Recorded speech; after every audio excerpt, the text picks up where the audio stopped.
வந்துட்டா வெளியே போற வரைக்கும் இஅ்திகாஃபுடைய நன்மை கிடைத்துக் கொண்டே இருக்கும்.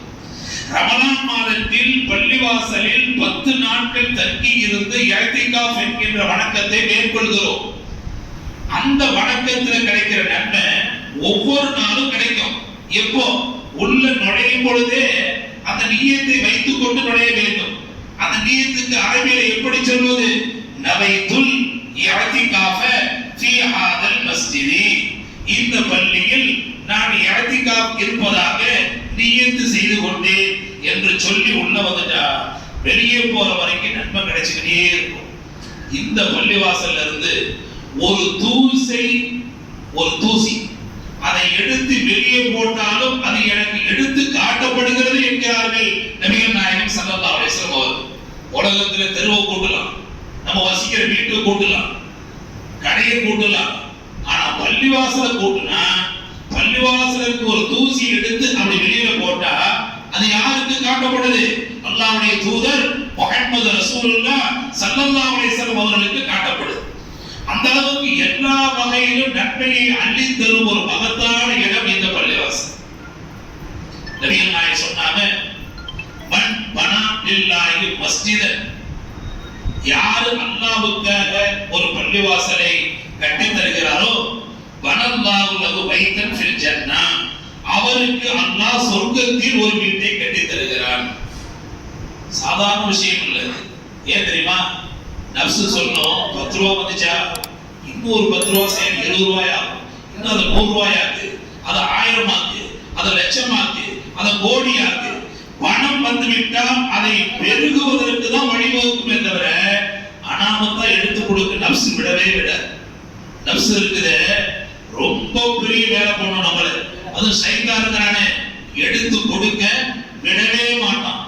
அதையும் மீறி அல்லாஹ்வுக்காக எடுத்து கொடுத்து விட்டால் அல்லாஹ்விடத்துல சாதாரண கூலி அல்ல, மகத்தான கூலி இருக்கு.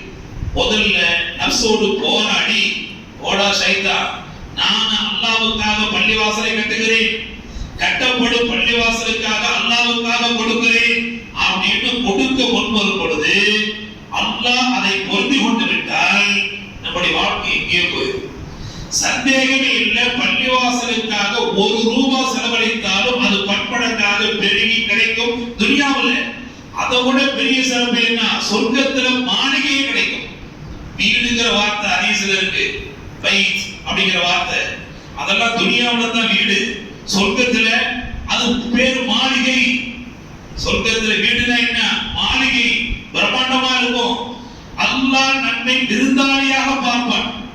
சொர்க்கத்துக்குள்ள போயிட்டா சொர்க்கவாசிகள் யாரு? அல்லாஹ்வின் விருந்தாளிகள். கேட்டதெல்லாம் கிடைக்காங்க. அந்த பாக்கியம் கிடைக்கணும்னா இங்க துனியாவில் இருக்கும் பொழுது பள்ளிவாசல் கட்டுவதற்கு உதவி செய்யணும். பள்ளிவாசல் கட்டுவதற்கு உதவி செய்யணும். சாதாரண விஷயமா? எங்கெங்கே இருந்து இங்க தானே வராங்க. பள்ளிவாசல்ல வாங்க சொல்லப்பட்டா ஓதினாரு, ஹய்யா ஸலாத் அப்படின்னா தொழுகையின் பக்கம் வாருங்கள், கூப்பிடுறாரு பள்ளிவாசலுக்கு வாங்க அப்படின்னு. அடுத்த வார்த்தை பாருங்க, ஹய்யால் ஃபலாஹ், வெற்றியின் பக்கம் வாருங்கள். நீங்க வரப்போற இடத்துல உங்களுக்கு வெற்றி இருக்குது. பள்ளிவாசலுக்கு வந்தா தொழுகிறீங்கல்ல, அந்த தொழுகை மூலமா உங்களுக்கு என்ன கிடைக்க போகுது? வெற்றி கிடைக்க போகிறது. வெற்றிகரமான வாழ்க்கை அமைய போகிறது. இந்த தொழுகையினால் உங்களுடைய குடும்பம் சீர்பட போகிறது. இந்த தொழுகையினால் உங்களுடைய வியாபாரம் கொடிகட்டி பறக்க போகிறது. இந்த தொழுகையினால் உங்களுடைய அனைத்து காரியங்களும் உங்களுக்கு கைகூட போகிறது. எல்லாருக்கும் எல்லாவற்றையும் கொடுக்கும் மகத்தான ஆற்றல் கொண்டது எது? தொழுகை. அல்லாஹ் சொன்னான்ல, இன்ன ஸலாத்த தன்ஹா அனில் ஃபஹ்ஷாஇ வல் முன்கர், அனில் ஃபஹ்ஷாஇ வல் முன்கர். தொழுகை என்பது மானக்கேடான காரியங்களை விட்டு மனிதனை தடுக்கிறது. சின்ன புள்ள நல்லா இருந்தாரு, அப்படியே பெருசாக 18 வயசு 20 வயசு, ஃப்ரெண்ட்ஷிப் சரியில்லை, சவகாசம் சரியில்லை, வேற மாதிரி சேர்ந்து அப்படியே ஊரெல்லாம் சுத்த ஆரம்பிச்சிட்டாரு. இவரை சரிப்படுத்தணும். ஒன்றும் செய்ய வேண்டியதில்லை, தொழுகை கொண்டு ஏவுங்க. தொழுகை வந்து விட்டால் தொழுகை அவரை சரியாகிவிடும், தொழுகை அவரை சரிப்படுத்திவிடும். அப்படி ஒரு மகத்தான இடம் தான் இந்த பள்ளிவாசல். வழக்குமார்கள் நிறைந்திருக்கும் இடம் இந்த பள்ளிவாசல். வழக்குமார்கள் எங்க இருப்பாங்க? பள்ளிவாசல் இருப்பாங்க. நபிகள் நாயகம் முஹம்மது ஸல்லல்லாஹு அலைஹி வஸல்லம் அவர்கள் மிஅராஜுடைய பயணத்தை மேற்கொண்டு விண்ணை நோக்கி சென்ற பொழுது 7வது வானத்தில் இப்ராஹிம் நபி இருந்தாங்க. ஆயிரக்கணக்கான மலக்குமார்கள் அல்ல, லட்சக்கணக்கான மலக்குமார்கள் உள்ள போய்கிட்டே இருக்கிறாங்க, வெளியே வந்துகிட்டே இருக்கிறாங்க. 7வது வானத்தில் இருந்த பள்ளிவாசல் மஸ்ஜித் மாமூர். அந்த பள்ளிவாசலுக்கு பேரு மஸ்ஜித் மாமூர். இப்ப பள்ளிவாசல் நிறைந்திருப்பது யார்? அவங்கதான். சஜிதானா சஜிதாவிலே இருப்பாங்க, ருக்குனா ருக்குவிலே இருப்பாங்க, திக்ருனா திக்ரிலே இருப்பாங்க. இந்த மலக்குமார்களுக்கு இறைவன் என்ன உத்தரவிடுகிறானோ அந்த உத்தரவின்படி கனக்கச்சிதமாக செயல்படுவார். அந்த மலக்குமார்கள் நிறைந்திருக்கும் இடம் அல்லாஹ்வுடைய வீடு, இந்த பள்ளிவாசல். எல்லாருக்கும் தெரியும். உள்ள வந்துட்டா பாருங்க, ஒரு தனி சந்தோஷம் வரும். இங்க வந்துட்டா எல்லாத்தையும் மறந்துட்டு சுப்ஹானல்லாஹ் அல்ஹம்துலில்லாஹ் அல்லாஹு அக்பர் ஓத ஆரம்பிச்சிட்டாலே கவலை எல்லாம் மறந்து போயிடும். இன்னைக்கு நிறைய பேருக்கு டென்ஷன் பிரஷர் கூடுது இல்ல, அது குறையணும்னா அதுக்கு ஒரே இடம், நிம்மதி தரும் இடம் வேண்டும். நிம்மதி தரும் இடம் எது? அல்லாஹ்வுடைய வீடு, மஸ்ஜித் பள்ளிவாசல். மஸ்ஜித் பள்ளிவாசல். இன்னும் சொல்ல போனா பொதுமக்களுக்கு சொல்லப்பட்டது என்ன? கண்ணு தெரியாத ஒரு சஹாபி வந்து கேட்கிறாரு, எனக்கு கண்ணு தெரியல, நான் பள்ளிவாசலுக்கு போகாம வீட்டிலேயே தொழுது கொள்ளலாமா அப்படின்னு அனுமதி கேட்டார். அல்லாஹ்வுடைய தூதர் முஹம்மது நபி ஸல்லல்லாஹு அலைஹி வஸல்லம் அவர்கள் சரின்னு சொல்லிட்டாங்க. திரும்ப அவர் கூப்பிட்டு கேட்டாங்க, பள்ளிவாசல்ல வாங்கு சொல்லப்படுவது உங்க காதுல விழுதா? வாங்கு சத்தம் கேக்குதா? அப்படின்ன உடனே அவர் சொன்னாரு, ஆமா. அப்ப நபிகள் சொன்னாங்க, இல்ல இல்ல, நீங்க பள்ளிவாசலுக்கு வந்துதான் ஆகணும். கண்ணு தெரியாத நபி தோழராக இருந்தாலும் வாங்கு சத்தம் கேட்கும் தூரத்தில் வீடு இருந்தால் அவர் என்ன செய்யணும்? பள்ளிவாசலுக்கு வந்து இமாம் ஜமாத்தோடு தொழுகை நிறைவேற்றியாக வேண்டும். கண்ணு தெரியாத நபி தோழருக்கு அப்படின்னா அப்ப நமக்கெல்லாம் இமாம் ஜமாத் தொழுகை அவ்வளவு முக்கியமானது. கொஞ்சமா நெஞ்சமா 27 மடங்கு நன்மையை நமக்கு அதிகப்படுத்தி கொடுக்கிறது அல்லவா? பள்ளிதான் சிறந்த இடம். பள்ளிவாசலுக்கு வந்தா எல்லாம் சரியா போயிடும். நபிகள் நாயகத்துடைய காலத்துல பள்ளிவாசல் தான் போற்றுதலுக்குரிய இடமாக இருந்துச்சு. எல்லாமே பள்ளியில் தான் நடந்தது. எனவேதான் இந்த பள்ளிக்குள்ள வந்துட்டா சில நேரங்களில் வெள்ளிக்கிழமைகள்லாம் அந்த பக்கெட் எடுத்து அப்படியே வசூல் பண்ணுவாங்க. நம்ம நினைக்கிறோம் நாம தான் கொடுக்கிறோம், இல்ல, அல்லாஹ் நம்மளை கொடுக்க வைக்கிறான். அல்லாஹ் நம்மளை கொடுக்க வைக்கிறான். ஒமிம்மா ரஸக்னாஹும் யன்ஃபிகூன், நாம அவர்களுக்கு கொடுத்ததிலிருந்து அவர்கள் கொடுக்கிறார்கள். என் பாக்கெட்ல இருந்தா தான் நான் எடுத்து போட முடியும். இங்க இல்ல அப்படின்னா போட முடியாதுல்ல. இங்க இருக்க வைக்கிறது யார் வேலை? அல்லாஹ்வுடைய வேலை. பாக்கெட்டுக்கு பணம் வருவதற்கு மூல காரணம் யாரு? அல்லாஹ். இங்க கொடுத்து இங்க கொடுக்க வைக்கிறான். அல்லாஹ்வுடைய தாற்பயம் என்ன தெரியுமா? கொடுங்கள் கொடுக்கிறேன், நீங்க கொடுங்க, உங்களுக்கு நான் கொடுக்கிறேன். நபிகள் நாயகம் சொல்ற ஹதீஸ்ல வருது, யகூலுல் அப்து மாலி மாலி மாலி, அடியான் என்னுடைய செல்வம் என்னுடைய செல்வம் என்னுடைய செல்வம் என்று சொல்லிக்கொண்டே இருப்பான். இன்ன மாலகும் மின் மாலிகி சலாசா, அவனுடைய செல்வத்திலிருந்து அவனுக்கு கிடைப்பதெல்லாம் மூணு தான். அதுல முதல் என்ன தெரியுமா? மா அகல ஃப அகன. இவரு மா அகல ஃப அஃபன, சாப்பிட்டு தீர்த்தது. வகை வகையா வாங்கி சாப்பிடுவோம், பிரியாணி அது இதுன்னு எல்லாம் காலியா போயிடும். சாப்பிட்டு தீர்ந்து போச்சா? இரண்டாவது மா லபிஸ ஃப அபுலா, அவரு வண்ண வண்ண உடைகளை வாங்கி முடித்தி கிழித்திருப்பார். ரெண்டாயிருச்சு. முதல்ல உணவு, இரண்டாவது துணிமணி, மூணாவது பாருங்க மா ஆஅதா ஃப ஆகனா, கொடுத்து நன்மையை சேர்த்து கொண்டவர். இந்த செல்வம் நம்ம கிட்ட வரும்போதே செல்வோம் செல்வோம் சொல்லிக்கிட்டே வரும். இன்னைக்கு நம்ம கையில, நாளைக்கு யார் கையில தெரியாது. ஆக வரும்போதே போவேன்னு சொல்லிட்டு தான் வரணும். அதனால அதுக்கு பேரே செல்வம். அந்த செல்வத்தை இறை இல்லத்துக்காக கொடுத்துட்டா, அல்லாஹ்வுடைய வீட்டுக்காக கொடுத்துட்டா அது நமக்கு நன்மையா மாறிடும். நாளைக்கு மறுமையில நம்மள சொர்க்கத்துக்கு கொண்டு போய் சேர்க்கும். தெளிவாயிருச்சுல. பள்ளிவாசலை யார் கட்டி கொடுக்கிறாரோ அவருக்கு சொர்க்கத்துல வீடு. அப்ப சொர்க்கம் உறுதி ஆயிருச்சுல. முதல்ல சொர்க்கத்துக்குள்ள போறாரு. அந்த சொர்க்கத்துக்குள்ள போய் வீட்டுக்கு போற, சொர்க்கத்துக்குள்ள மாளிகைக்கு போற. சொர்க்கத்தை பெற்று தரும் ஒரு மகத்தான வணக்கம் தான் பள்ளிவாசலை கட்டி கொடுக்கிறது அல்லது பள்ளிவாசலுடைய கட்டட பணிக்கு உதவி செய்கிறது. இதுல யார் யாருக்கு என்ன முடியுதோ, ஒரு பெரிய செல்வந்தரு ஒரு 5 லட்சம் கொடுக்கிறாரு, நானு என்னால முடிஞ்ச அளவுக்கு ஒரு 50ஆவது கொடுப்போம், அது இன்னொருத்தர் ஒரு 5 ரூபாய் கொடுக்கணும். அல்லாஹ் நீ கொடுக்குறியான்னு சோதிக்கிறோம். Checking point. நம்ம கொடுத்துட்டா அது நமக்கு பன்மடங்காக பெருகி கிடைக்கிறது. அல்லாஹ்வுடைய விஷயத்துல இந்த மாதிரி பிள்ளைகள் படிக்கிற இந்த மார்க்க கல்வியில நம்ம கொடுக்கிறதுனால நம்ம குறைஞ்சு போயிட மாட்டோம், மென்மேலும் வளருவோம், மென்மேலும் வளருவோம். ரப்பி சதகா அல்லாஹ் குர்ஆன்ல சொல்றான், தான தர்மங்களை வளர்ப்போம். 10 ரூபாய் கொடுத்தீங்களா, அது 100 ரூபாய் கிடைக்கும், 1000 கிடைக்கும், லட்சமா கிடைக்கும், கோடியா கிடைக்கும். கொடுக்கும் ஆற்றல் யார் கையில இருக்கு? அல்லாஹ்வுடைய கையில இருக்கு. அல்லாஹ் நினைச்சா முடியாத என்ன? எல்லாம் கையில இருக்குல்ல.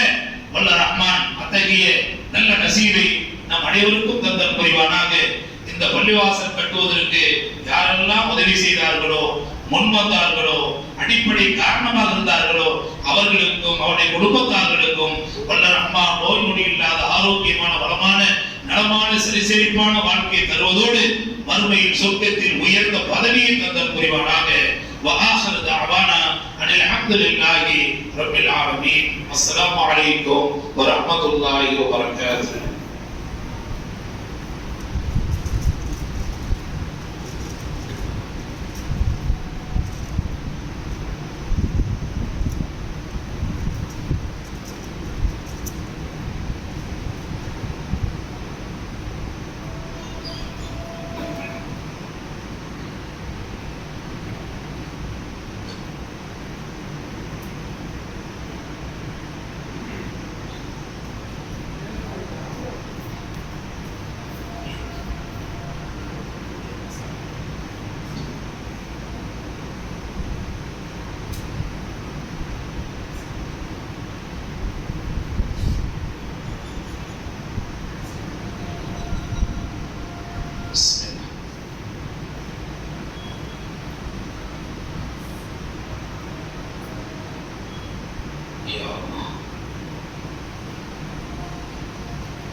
الحمد لله رب العالمين نحمده ونستعينه ونستغفره ونؤمن به ونتوكل عليه ونعوذ بالله من شرور أنفسنا ومن سيئات أعمالنا من يهده الله فلا مضل له ومن يضلل فلا هادي له ونشهد أن لا إله إلا الله وحده لا شريك له ونشهد أن سيدنا ونبينا وحبيبنا محمد صلى الله عليه وسلم عبده ورسوله أما بعد فيا أيها الناس فيا معشر المسلمين أوصيكم عباد الله وإياي أولا بتقوى الله.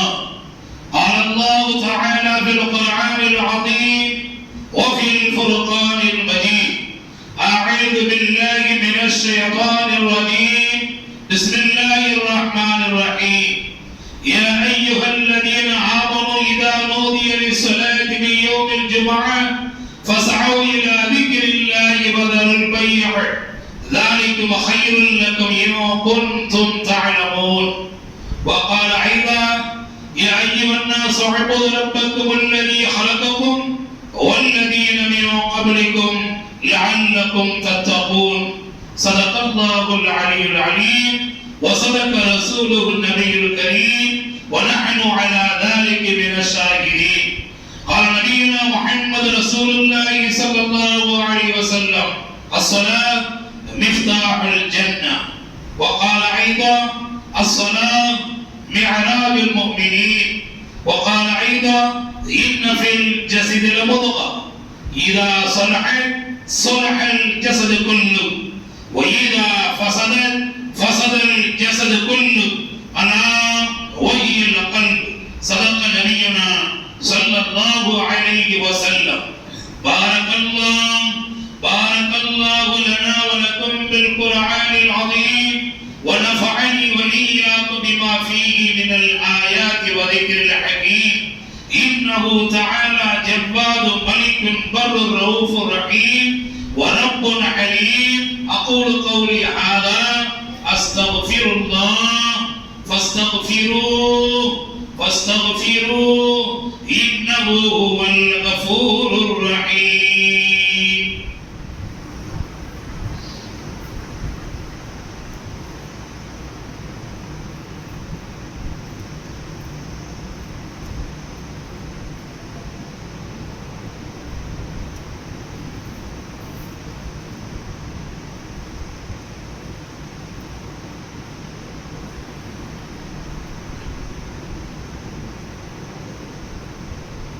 الحمد لله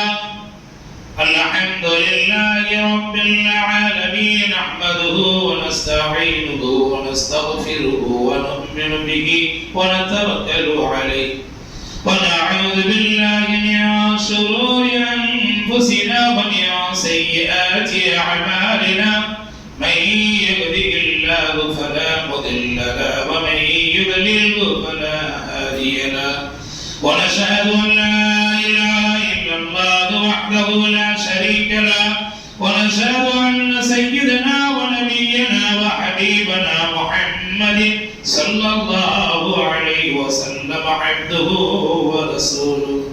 قال الله تعالى مخبرا وآمرا أعوذ بالله من الشيطان الرجيم بسم الله الرحمن الرحيم إن الله وملائكته يصلون على النبي يا أيها الذين آمنوا صلوا عليه وسلموا تسليما.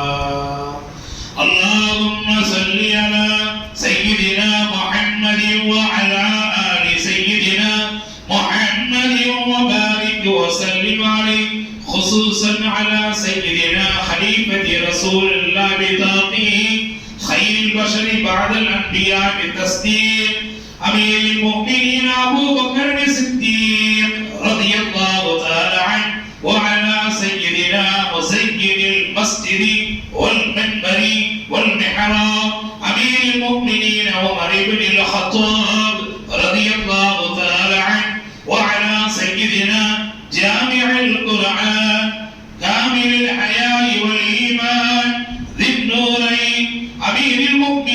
عثمان بن عفان رضي الله تعالى عنه وعلى سيدنا أسد الله الغالب مظهر العجائب والغرائب إمام المشارق والمغارب أمير المؤمنين علي بن أبي طالب رضي الله تعالى عنه وعلى سيدين شهيدين كوكبين سيدنا حسن وسيدنا حسين رضي الله تعالى عنهما وعلى أمهما سيدة نساء أهل الجنة فاطمة الزهراء رضي الله تعالى عنها وعلى عشرة المبشرة وصائر صحابة رضوان الله تعالى عليهم أجمعين.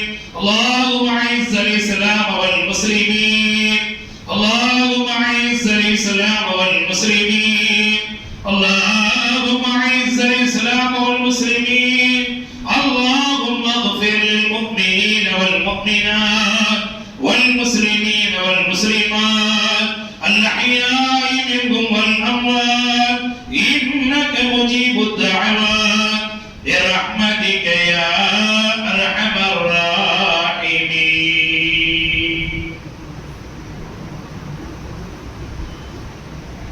أعوذ بالله من الشيطان الرجيم.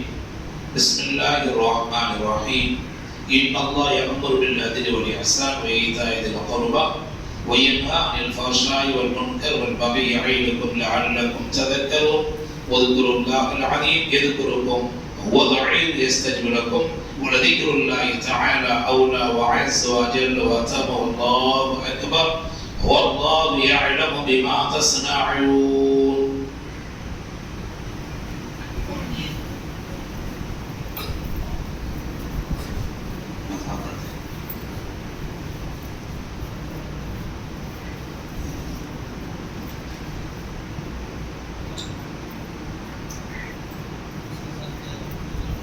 الله أكبر الله أكبر الله أكبر الله أكبر أشهد أن لا إله إلا الله أشهد أن لا إله إلا الله أشهد أن محمدا رسول الله أشهد أن محمدا رسول الله حي على الصلاة حي على الصلاة حي على الفلاح حي على الفلاح قد قامت الصلاة قد قامت الصلاة. الله أكبر الله أكبر لا إله إلا الله.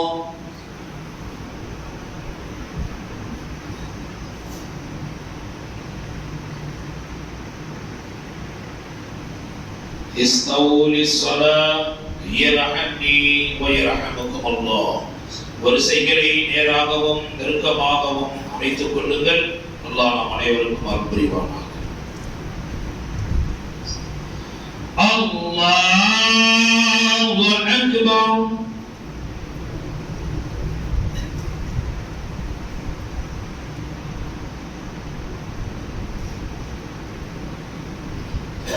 الحمد لله رب العالمين الرحمن الرحيم مالك يوم الدين إياك نعبد وإياك نستعين اهدنا الصراط المستقيم صراط الذين أنعمت عليهم غير المغضوب عليهم ولا الضالين.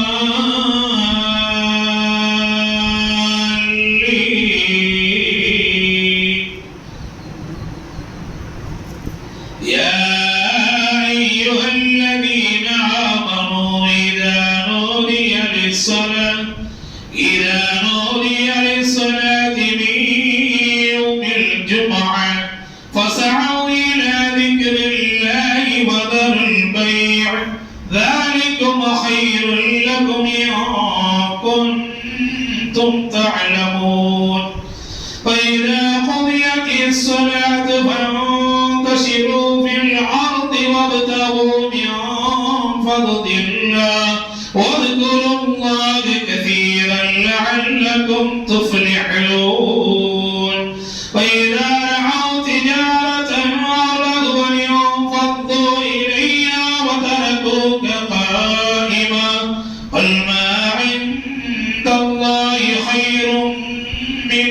اللغو ومن التجارة والله خير الرازقين.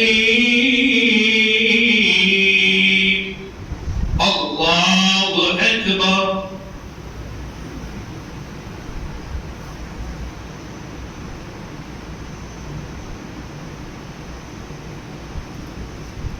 سمع الله لمن حمده.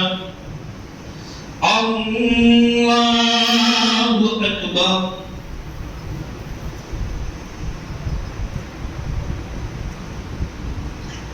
الله أكبر. الله أكبر.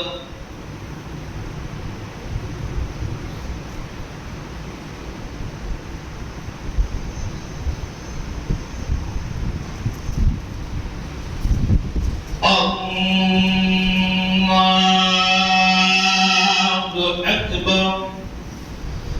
الحمد لله رب العالمين الرحمن الرحيم مالك يوم الدين إياك نعبد وإياك نستعين اهدنا الصراط المستقيم صراط الذين أنعمت عليهم غير المغضوب عليهم ولا الضالين.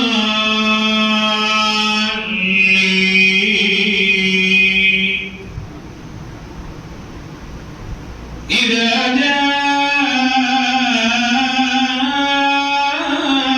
نصر الله والفتح ورأيت الناس يدخلون في دين الله أفواجا فسبح بحمد ربك واستغفر إنه كان توابا. الله أكبر.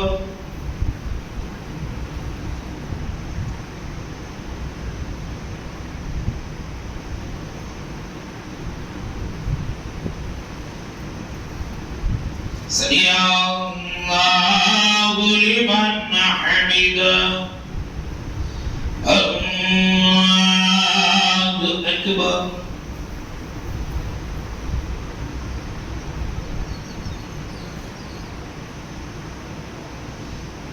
الله أكبر. الله أكبر.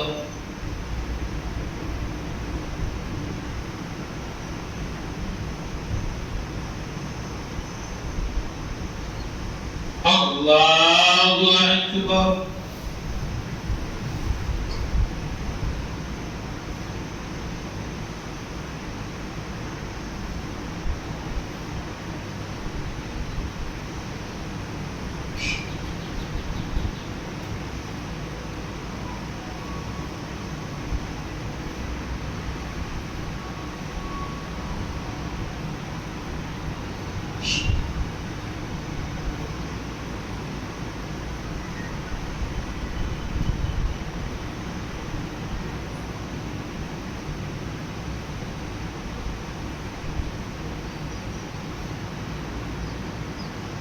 السلام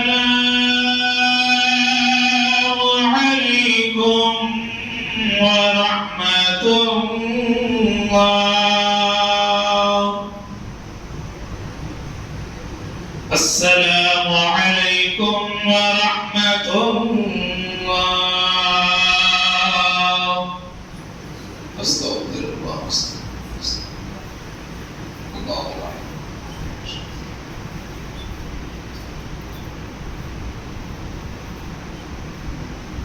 بسم الله الرحمن الرحيم الحمد لله رب العالمين اللهم صل على سيدنا محمد وعلى آل سيدنا محمد وبارك وسلم عليه. اللهم اغفر لنا ذنوبنا وخطايانا كلها يا رب العالمين.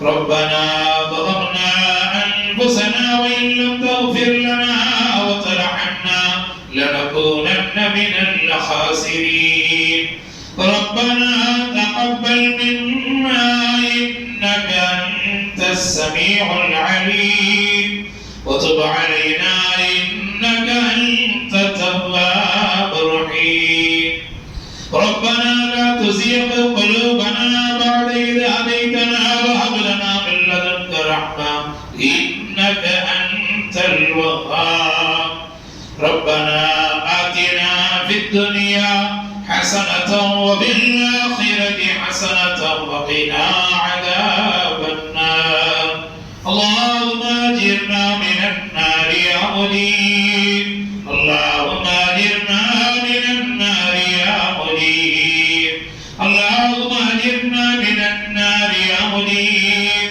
وادخلنا الجنة دار السلام تبارك ربنا وتعاليت يا ذا الجلال والإكرام اللهم افتح لنا أبواب البركة اللهم افتح لنا أبواب الرحمة اللهم افتح لنا أبواب العافية اللهم افتح لنا أبواب السلامة اللهم افتح لنا أبواب الصلاحية اللهم افتح لنا أبواب السكينة اللهم افتح لنا أبواب الصحة اللهم افتح لنا أبواب الدولة اللهم افتح لنا أبواب الراحة اللهم افتح لنا أبواب الخيرات كلها يا كريم يا رحيم يا